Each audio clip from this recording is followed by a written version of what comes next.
Grâce à elle, de nombreux Français ont pu découvrir le plaisir et le côté pratique des voyages en avion.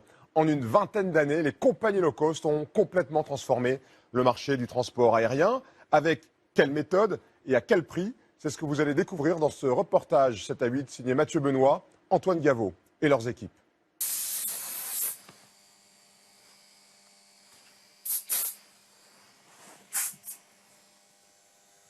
Je galère toujours pour me coiffer.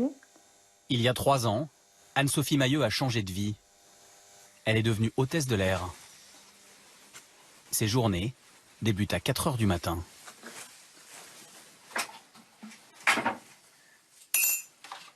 Et voilà, un petit café pour se mettre en forme. Un changement radical pour cet ancien oiseau de nuit.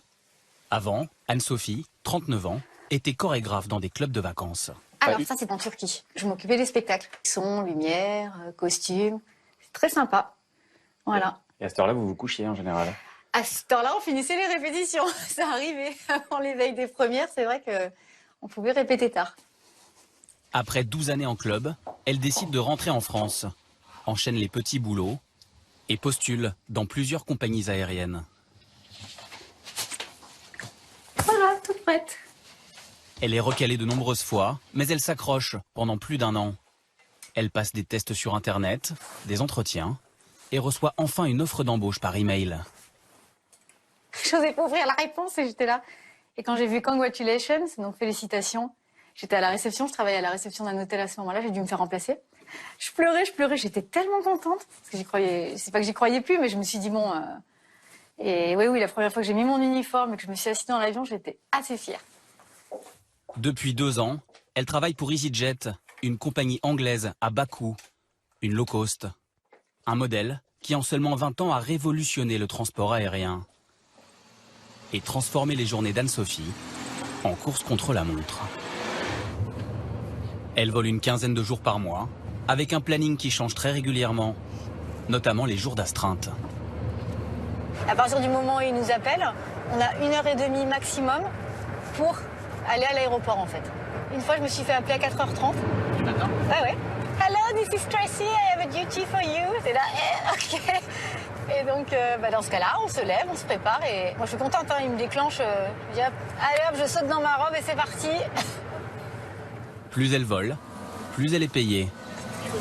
Entre 15 et 30 € par voyage, qui s'ajoute à son salaire de base, proche du SMIC. Il est moins 10, on est bien, mon briefing c'est à 6h10. On a pour 10 minutes de marche à peu près. Elle gagne en moyenne 1 700 € net. Le salaire des hôtesses low cost est comparable à ceux des compagnies régulières, mais le rythme est plus intense. Pour augmenter la productivité des salariés, chaque étape de la journée est chronométrée. 5 minutes maximum pour le briefing. Pour éviter qu'il s'éternise, la direction n'a pas prévu de chaise. Hello. So everybody is fit to fly. This is 1 and 2. Check company emails, drop file. Autour de la table, que des Françaises. Mais la compagnie impose qu'elles se parlent en anglais. Cela permet de mélanger des équipages de nationalités différentes. It's quite full on the third one. It's okay for the other 3. Les 2 pilotes, français eux aussi, ont eu 15 minutes pour préparer les 4 vols de la journée. Est-ce qu'on vous a appelé sur une astreinte? Super. Alors, aujourd'hui, 4 vols. On va à Toulouse et à Rome. La météo à Toulouse est plutôt bonne. À Rome, il y aura peut-être de la pluie. What would you like to drink? Un café noir sans sucre, s'il vous plaît. Any questions for us? No. Let's go. Yeah, here we go.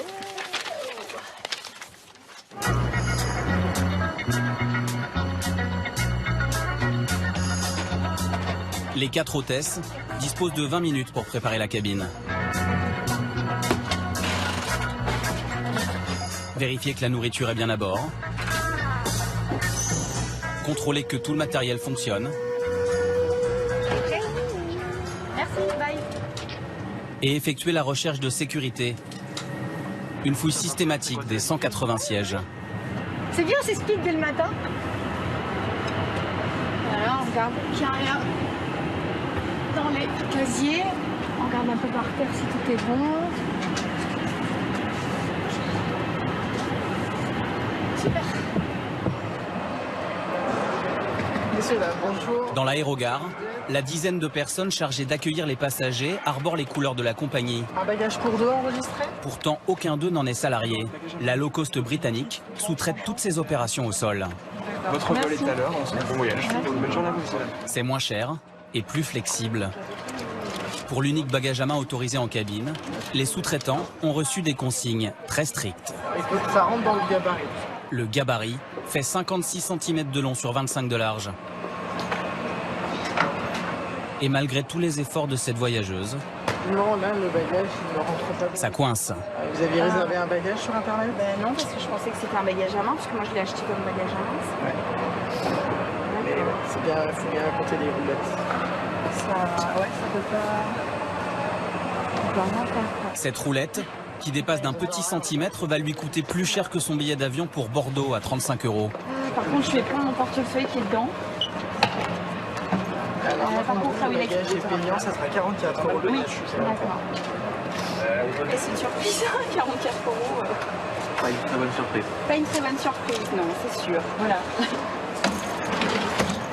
Une signature ici, s'il vous plaît. Et voici votre carte Merci. d'embarquement, porte D au fond du haut, le vol est à l'heure. La compagnie applique une politique de tolérance zéro pour les bagages. Comme pour les retards. Les passagers qui le savent terminent en sprint jusqu'à la porte d'embarquement.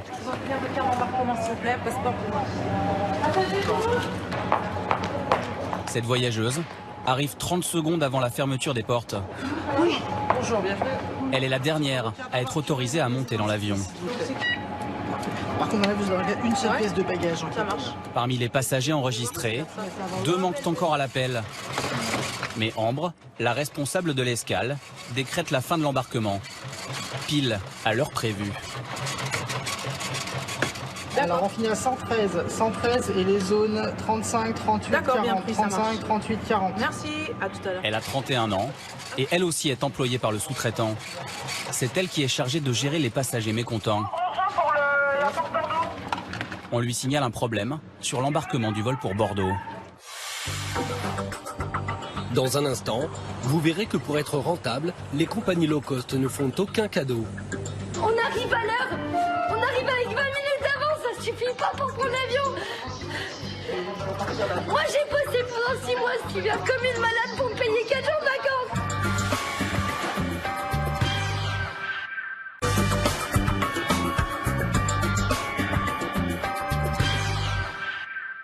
Ambre, la responsable de l'escale, décrète la fin de l'embarquement, pile à l'heure prévue. Alors, on finit à 113. 113 et les zones 35, 38, D'accord, 40. bien pris, ça 35, marche. 38, 40. Merci, à tout à l'heure. Elle a 31 ans et elle aussi est employée par le sous-traitant. C'est elle qui est chargée de gérer les passagers mécontents.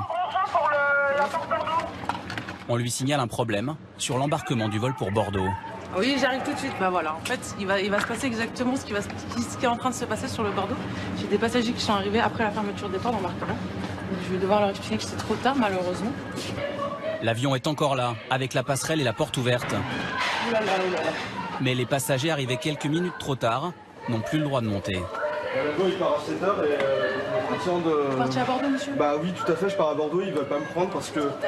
Mais madame, il y a 8 minutes où on m'a fouillé, Oui. 10 minutes. Fallait arriver Je suis avant, arrivé à 6h, madame.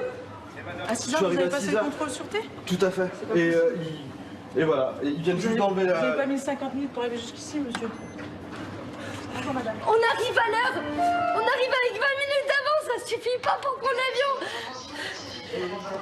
Moi j'ai bossé pendant 6 mois cet hiver comme une malade pour me payer 4 jours de vacances. Et il y a une heure limite d'embarquement. J'ai fait tout comme c'est marqué sur le site internet. Les billets Lyon-Bordeaux à 35 € ne sont pas remboursables. J'ai pas eu mon avion, je te rappelle tout à l'heure. Et le prochain vol part 7 heures plus tard. Je peux me dire, il y a de la dispo sur le Bordeaux de 14h40, s'il te plaît? Ouais, ça va me coûter combien encore 110 €. C'est un bébé? Il a moins de 2 ans? Ouais. 110 €. 110 €. Ouais, merci. Vachement sympa votre offre commerciale, votre geste commercial. Ambre doit gérer ce genre de situation presque à chaque vol. Ça me fait de la peine, la dame, de la voir comme ça. C'est pas volontaire. Mais après, logistiquement parlant, nous, on se doit de fermer à l'heure pour pouvoir partir à l'heure. Parce qu'après, derrière, ça engendre des retards qui après, peuvent causer plus de retard dans la journée, parce que les avions font des rotations.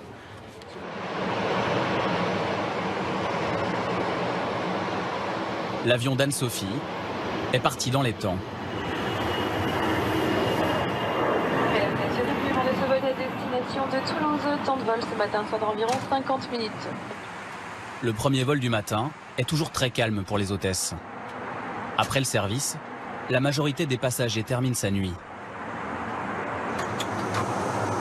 On arrive à Icare, hein, c'est ça? Elles disposent de quelques minutes de répit pour prendre leur petit déjeuner. La compagnie fournit gâteaux et boissons chaudes.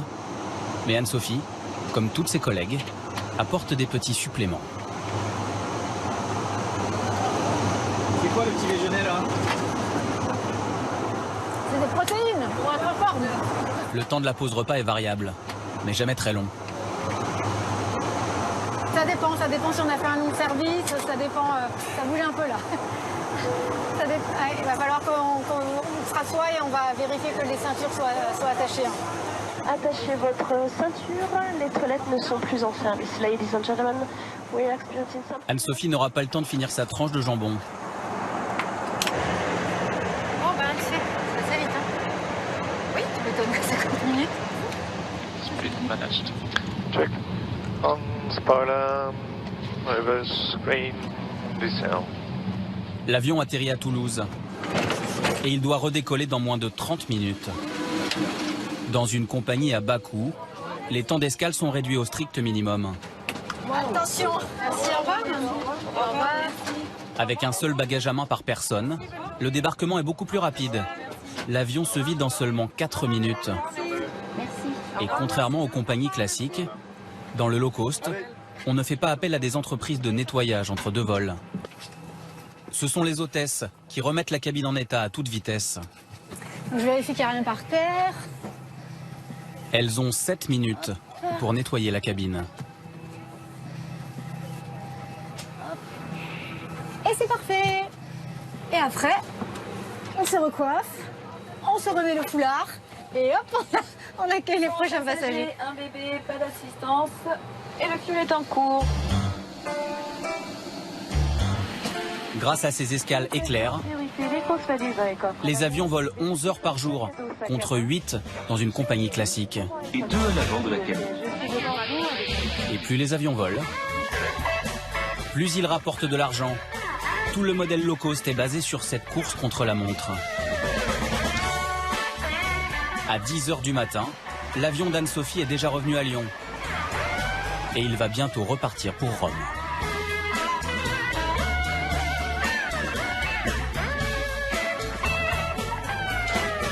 Ambre, la sous-traitante intraitable sur les retards, a déjà fait décoller 3 avions. Et 2 sont partis avec quelques minutes de retard. Comme chaque jour, elle doit rendre des comptes à la compagnie.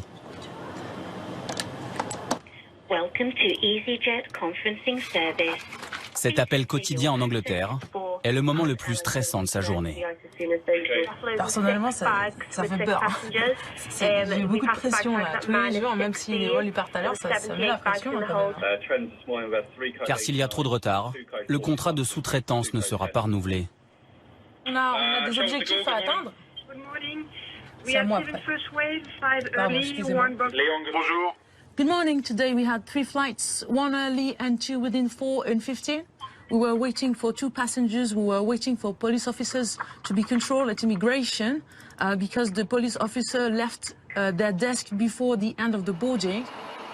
Ceux qui font si peur à Ambre se trouvent à 800 km de Lyon, sur l'un des aéroports de Londres, dans cet ancien hangar à avions transformé en bureau, le siège de la compagnie. Chaque matin, les chefs de service font le tour téléphonique de leurs 28 bases en Europe. Gatwick? Gatwick? Vous êtes en ligne? Ce matin, c'était pas bruyant, mais pas si mal non plus. 44 départs, dont 4 en retard. Avec 90% des vols à l'heure l'an dernier, la compagnie se targue d'être l'une des plus ponctuelles d'Europe. Mais comme tout fonctionne à flux tendu, en cas d'imprévu, c'est l'effet domino. Et les retards finissent par s'accumuler. Orly, Berlin, 5 heures de retard à cause d'un capitaine malade. 6h25 pour un Barcelone-Roissy. L'avion a dû revenir au parking pour débarquer toute une famille de passagers agités.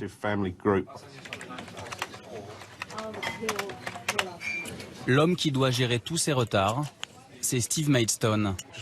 Sur ses écrans, il suit en direct les 1400 vols de la journée. À gauche, vous avez tous nos avions avec leur immatriculation. Et chaque petit carré, c'est un vol. S'ils sont en rouge, c'est qu'ils sont en retard.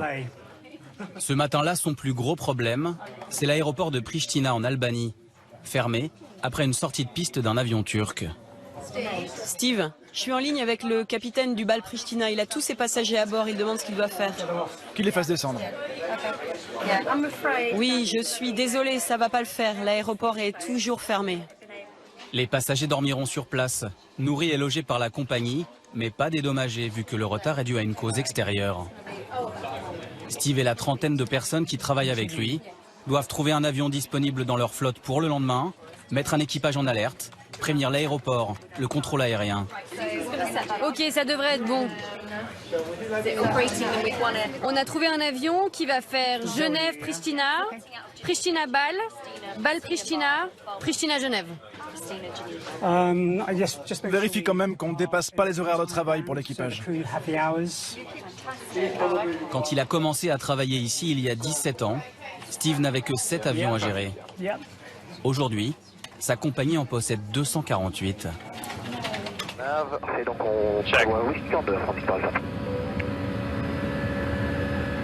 Pour assurer son développement, elle a prévu d'embaucher 300 pilotes l'an prochain.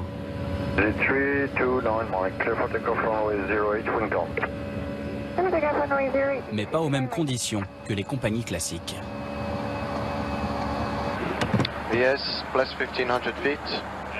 Guillaume Leportier a 33 ans. Ce copilote a fait toute sa carrière dans le low cost. Après des débuts dans une compagnie régionale anglaise, il a été embauché il y a 2 ans.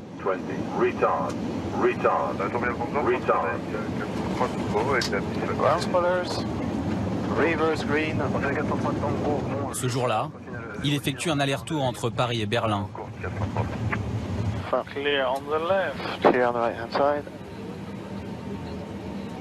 Je fais le débarquement. Il est midi. Hop. Il a terminé sa journée. Au revoir, merci. Au revoir. On a commencé à 5 heures. Une grosse journée, c'est une petite journée. Ça, c'est plutôt une petite journée. Ouais. Au revoir. Au revoir. La compagnie emploie des pilotes dans 7 pays d'Europe, toujours en contrat local. Comme il est basé à Orly, Guillaume a signé un CDI français.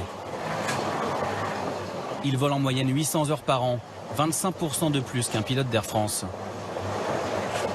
Autre différence avec les compagnies classiques, dans le low cost, les pilotes ne dorment jamais à l'hôtel. On fait toujours un nombre pair d'étapes, donc 2 ou 4, et donc on est tous les soirs chez soi. Maintenant que j'ai une famille, bon, bah, c'est ce qui me convient le mieux, ça c'est clair. Guillaume est locataire d'un petit pavillon situé à une demi-heure de route de l'aéroport. Ça va? Oui. Son rythme de travail lui permet de voir tous les jours ses enfants. Thomas, 5 ans, et Émilie, 3 ans. Je vais dehors. Voilà. Non. Sa femme, Marianne, professeure d'anglais, a arrêté de travailler pour s'occuper des enfants. C'est bien, on va manger dehors aujourd'hui. Guillaume a appris à piloter des petits coucous à l'âge de 17 ans. Mais avant de pouvoir vivre de sa passion, il a dû beaucoup s'endetter. Ça va, tu vas manger? La formation d'un pilote coûte autour de 140 000 €. Et contrairement aux compagnies régulières, les low cost ne les prennent pas en charge. Avec des salaires d'embauche à 2 800 € net et 1 500 de remboursement par mois pour la formation, les premières années, les jeunes pilotes ne roulent pas sur l'or. Ouais, et c'est sûr qu'au début, on fait pas ça pour l'argent au début. Bon, surtout qu'on commence déjà par s'endetter dans un premier temps, donc il faut rembourser. Donc j'ai fait un emprunt étudiant. En France, c'est 7 ans de remboursement, je crois. Elle est ratée, ta purée, pas bon. Dans sa compagnie, un copilote gagne en moyenne 4 000 € net par mois. 10 000 pour un commandant de bord. Il va passer devant nous, il se penche. Un grade que Guillaume espère obtenir d'ici 2 ans. Chez Air France, c'est 10 ans d'attente en moyenne. Il est par là. Dans le low cost, tout va beaucoup plus vite. La compagnie de Guillaume achète un nouvel avion toutes les 3 semaines. On peut savoir, je suis étonné qu'on n'ait pas qu'il passe plus bas là.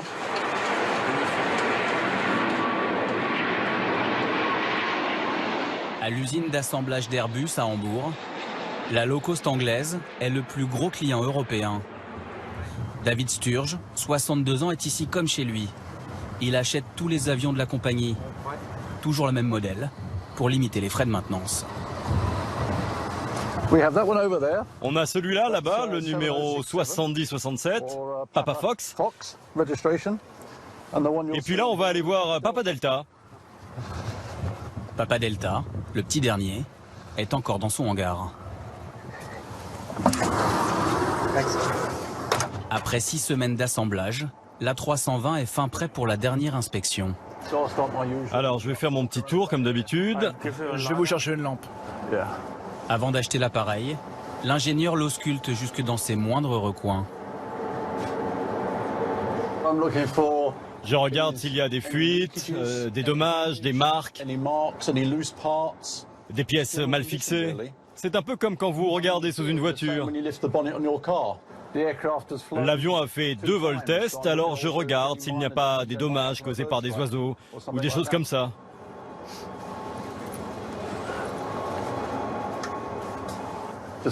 C'est un peu sale ici, hein. On va nettoyer ça. C'est de la graisse, hein. Je vais mettre ça pour que nos mécaniciens le voient bien. À plusieurs dizaines de millions d'euros l'exemplaire, le client peut se montrer tatillon.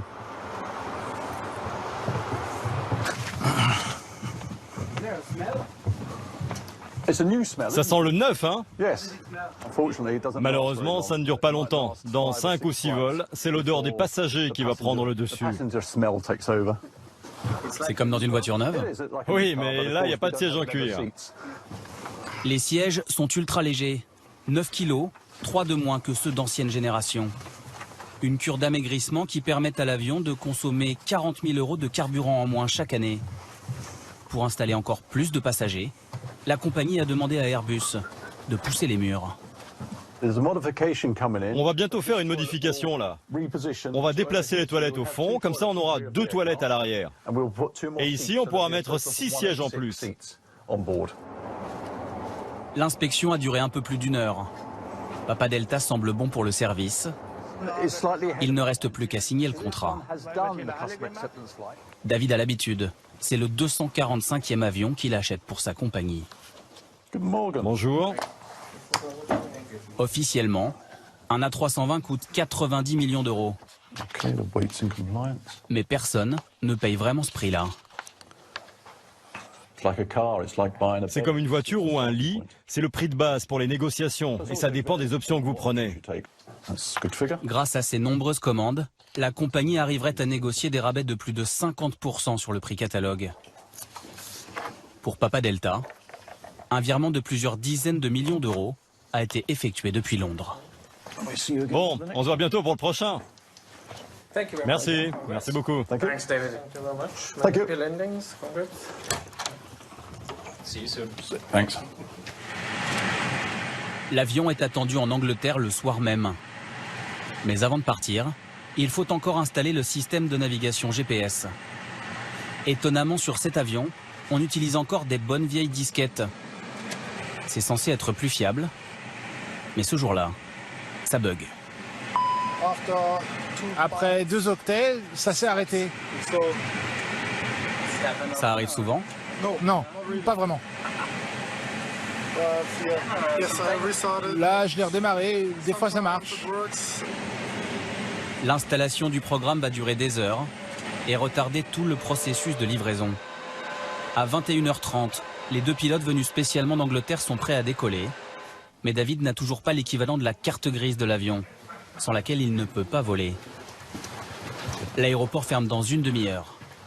Le Britannique va perdre une partie de son flegme dans la salle de la photocopieuse.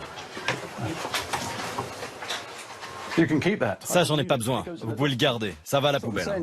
Mais c'est dingue. Vous perdez du temps et j'ai plus que 10 minutes pour faire décoller mon avion. Ok.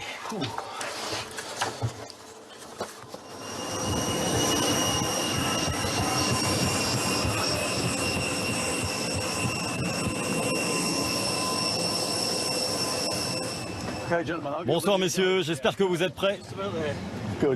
Parfait, hein, vous avez plus que 5 minutes pour partir. Ah, ravi de vous avoir rencontré. Okay. Go on. No. That's it. Allez. That's it. Okay. C'est fini.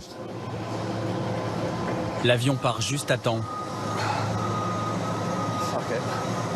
Il effectuera son premier vol commercial vers Budapest dès le lendemain. Pour le rentabiliser, la compagnie devra le faire voler au moins 10 heures par jour pendant 8 ans et vendre beaucoup de billets. En dessous de 80% de taux de remplissage, un avion vole à perte.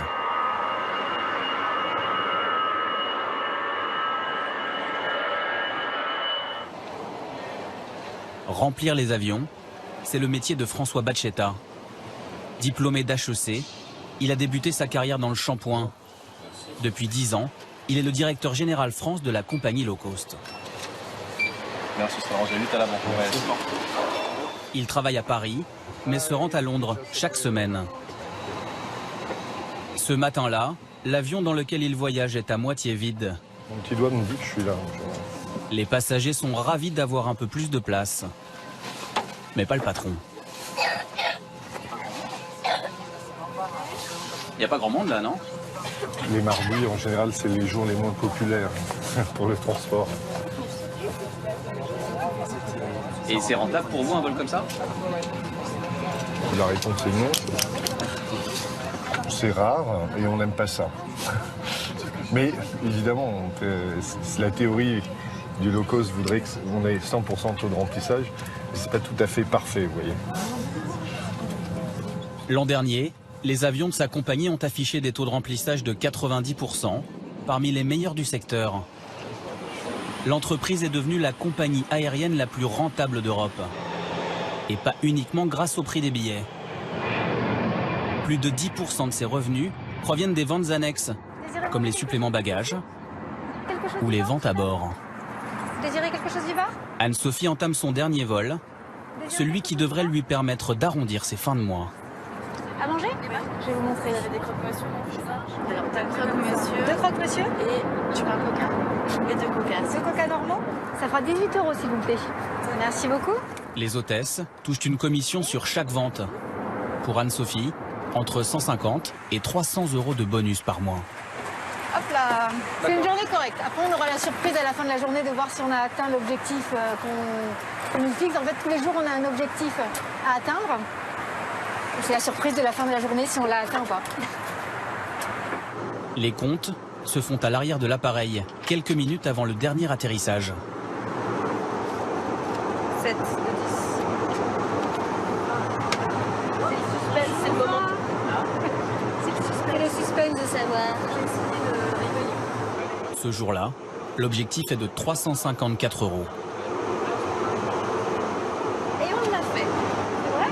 Oui. Elles l'ont même dépassé de 30 €. Voilà. Belle journée. J'ai son plaisir. Bien travaillé.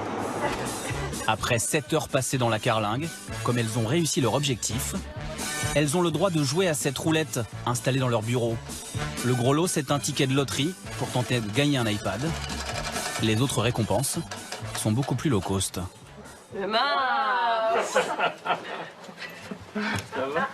Et toi? Merci. Des méthodes de motivation à bas coût qui semblent fonctionner. Un stylo. L'an dernier, la compagnie de Sophie a réalisé 700 millions € de bénéfices. Merci. Allez, fais-en bon usage.